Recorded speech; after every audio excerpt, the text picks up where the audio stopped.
First of all, I just want to take a second to honor Black History Month this month and the resilience, the innovation, and lasting impact of the Black community past, present, and future. And even as I talk about growing wealth through real estate, I recognize the ways systemic racism in our nation has and continues to keep wealth out of reach for many. So I honor the trailblazers whose extraordinary contributions have and continue to shape our world for the better. Thank you. Today, I do want to talk about real estate predictions for 2025. It's that time of year.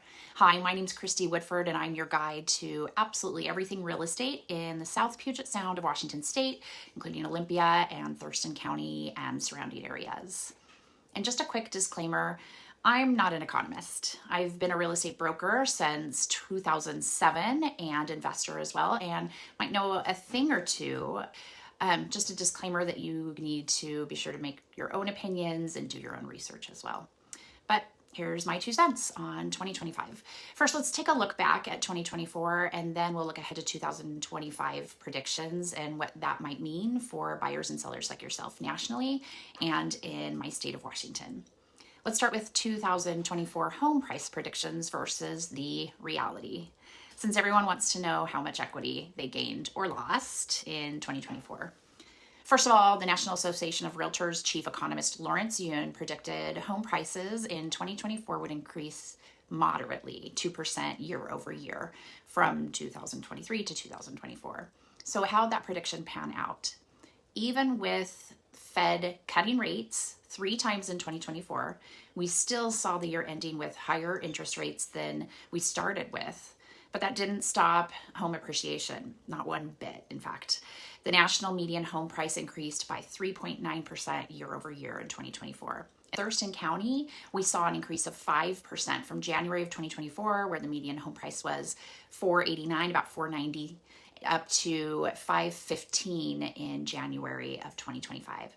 I think it's important to point out here that a nearly 4% increase in values was nowhere near the predicted increase by most economists. Fannie Mae was closest. They predicted a 2.4%, but Realtor.com and Redfin economists were way off at a prediction of negative 1.7% in values. That did not happen.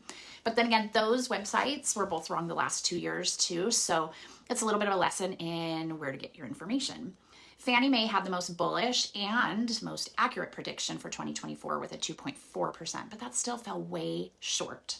Stay tuned and we'll find out who's the most bullish and bearish for 2025. So, where do economists see us in 2025? Predictions range from 1.5% increase all the way up to 4.9%. Zillow forecasts 2.6%, Realtor.com predicts 3.7% increase in values of purchase price, and Wells Fargo has the most bullish forecast at 4.9%. Who knows? Maybe someone will get it right this year.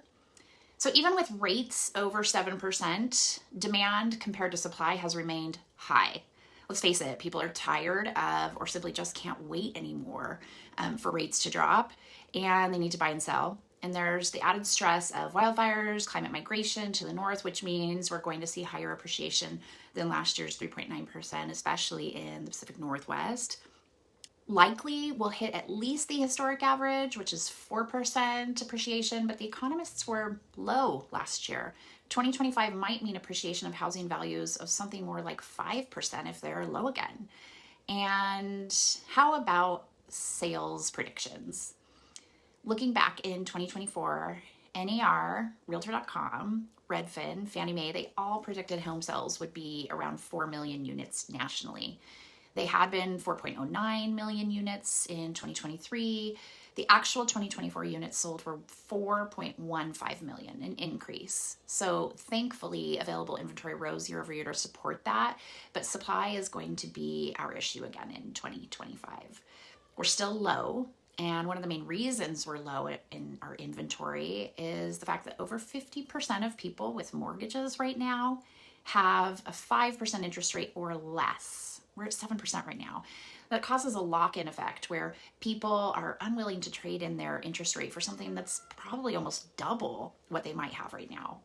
In 2025, everyone's predicting home sales will surpass that 4 million mark of this last year or two, and all the way up to 4.5 million units.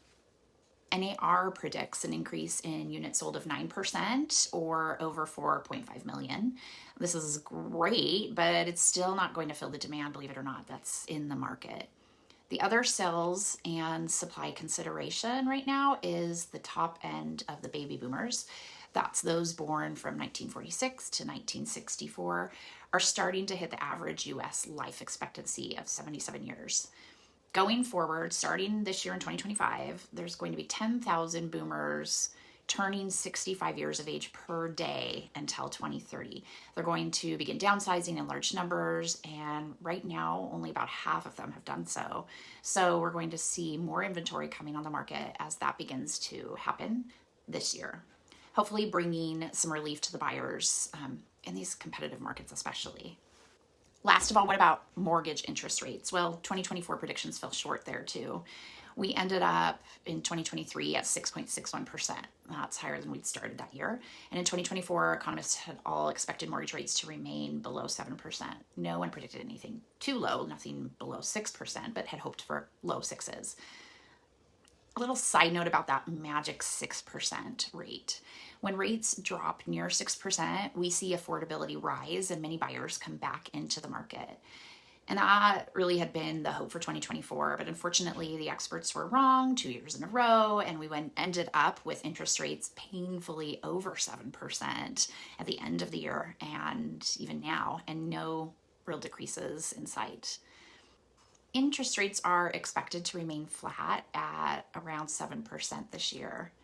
Now, one plus to that for buyers is because resale interest rates might not drop down to the low sixes, new home builders are going to probably continue to offer incentives, and resale homeowners are also going to be required to have some flexibility. But incentives with new home builders like buy downs could potentially get you lower rates of 5 and sometimes 4%, making a new build a great opportunity again this year in 2025. So to sum it up, economists were conservative last year about price increases. Will they be more accurate this year? Whether they're bearish once again, or if they're right this time, we're in for another year of increased costs. Hopefully the competition will remain more balanced and the rate will become more palatable over time. But who knows? Let's wait and see. I just want to thank you again for joining me. I look forward to watching this unfold with you. If you have any questions about real estate in Washington State or beyond, please don't hesitate to reach out to me via text, email, or DM. There's more information about that in the remarks below. And until next time, may you find more health, more peace, hope, and joy in this unique and for many of us trying time. Be well, my friends.